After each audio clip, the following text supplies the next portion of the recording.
Jessica stands in her beautifully decorated living room, her hands trembling as she holds an anonymous letter that reads, "Mark's affair wasn't just a mistake, it was 2 years of lies. Ask Laura who the father of her baby is."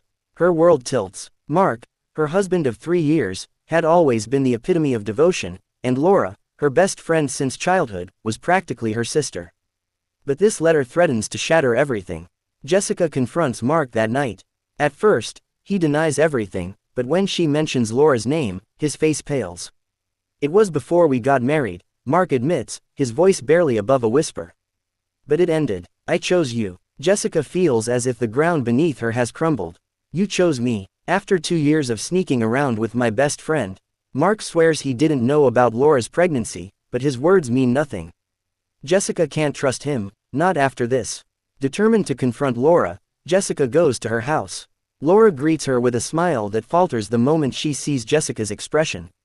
"You've been lying to me for years," Jessica says, her voice shaking. "You slept with Mark, and now you're pregnant. Is it his?" Laura's face crumbles, but then her expression hardens.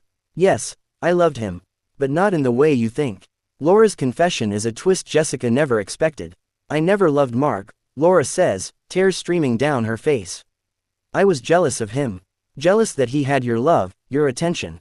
I've been in love with you for years, Jessica." Jessica recoils in disbelief, her mind racing. Laura explains how she felt invisible whenever Jessica talked about Mark. The affair wasn't about stealing Mark, it was about breaking them apart so Laura could have a chance with Jessica. Jessica is horrified. "You destroyed my life. You destroyed us. And for what? A fantasy." But Laura doesn't back down. "You don't understand how much I've sacrificed for you. Mark doesn't deserve you. He never did." Jessica spirals, unable to process the betrayals. Memories of Laura's manipulations flood back. Times when Laura sowed seeds of doubt about Mark. Times when Laura seemed to go out of her way to make Jessica lean on her for support. But Mark isn't innocent either. Jessica remembers how he lied, how he betrayed her trust with someone so close to her. Torn between the two people who've meant the most to her, Jessica isolates herself, seeking clarity. Days later, Jessica gathers Mark and Laura in the same room. She needs answers, closure, and a path forward. "To both of you," Jessica begins, her voice steady but cold, "you've taken something sacred and destroyed it. I don't know if I'll ever forgive either of you." Mark pleads for a second chance. "I made a mistake, Jess, but I love you. I've always loved you." Laura interrupts, her voice full of raw emotion. "And I've loved you in ways he never could. I'd never hurt you again, Jess. I only wanted you to see how much better we could be together."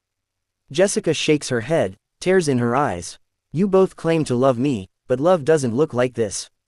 Love doesn't betray, manipulate, or destroy."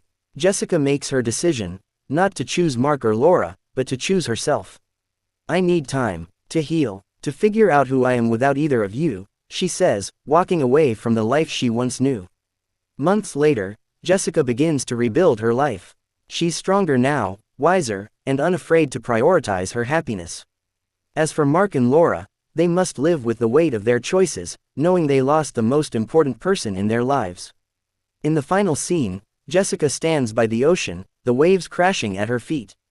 She smiles faintly, the letter that started it all tucked into her pocket.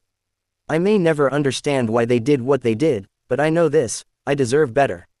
And I'll never settle for less again."